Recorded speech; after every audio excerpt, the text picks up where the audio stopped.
ঘরের দরজায় দাঁড়িয়ে ছোট্ট এই সূরাটি পড়ুন, আপনি আপনার ঘরের যত রকমের অভাব অনটন আছে সব অভাব অনটন দূর হয়ে যাবে এবং টাকা শুধু আসতেই থাকবে। বিশ্বাস হচ্ছে না মনে হয় না? টাকা শুধু আসতেই থাকবে। আল্লাহ রাসূল সাল্লাল্লাহু আলাইহি ওয়াসাল্লামের এক সাহাবীর পরীক্ষিত আমল, এই আমলটি যেই করেছে সেই ফল পেয়েছে। আমি কিছুদিন আগেও এক জুমায় হয়তো বলেছি দোয়াটা, এই যে আপনাদের এই কুমিল্লাতে এক লোক ওই দিন ধরে, লোকটা প্রায় মনে হয় 20 দিন না 25 দিন আমলটি করছে। লোকটা একদম চাক্ষুষ, আমার বাস্তব রিয়ালিটি দেখতে বলতেছি।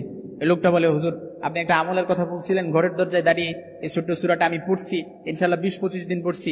আমার আলহামদুলিল্লাহ বিশাল বড় মাছের আড়ত ব্যবসায়, আমি ব্যবসা করি। আমার ব্যবসার মধ্যে এত ভাটা ছিল যে কোনো কিছুতে আমার বরকত ছিল না, আমার ফ্যামিলিতেও শান্তি ছিল না, কিন্তু আলহামদুলিল্লাহ হুজুর আমি ইয়াকিন আর ইখলাসের সাথে আমলটি, আপনার যে আমলটি করছি, আমি সাথে সাথে আলহামদুলিল্লাহ এখন আমার ব্যবসার মধ্যে বরকত, আমার পরিবারের মধ্যে আলহামদুলিল্লাহ এখন রহমত, এবং কন্টিনিউ আমার পরিবারের মধ্যে আর কোনো রকমের অভাব অনটন নাই, একদম চাক্ষুষ।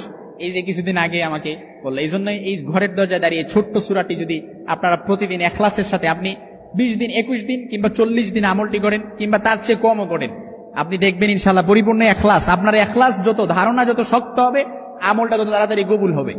আপনি যদি ইখলাস রাখেন যে আমার আল্লাহ তাআলা কবুল করবে, পরিপূর্ণ ইখলাস যদি বিশ্বাস থাকে, আপনার যত বিশ্বাস ইখলাস যত মজবুত হবে, আপনার ধারণা যত মজবুত হবে, দোয়াটাও তাড়াতাড়ি কবুল হয়ে যাবে। এজন্য ঘরের দরজায় দাঁড়িয়ে ছোট্ট এই সূরাটি 3 বার পড়বেন, যখনই ঘরে প্রবেশ করবেন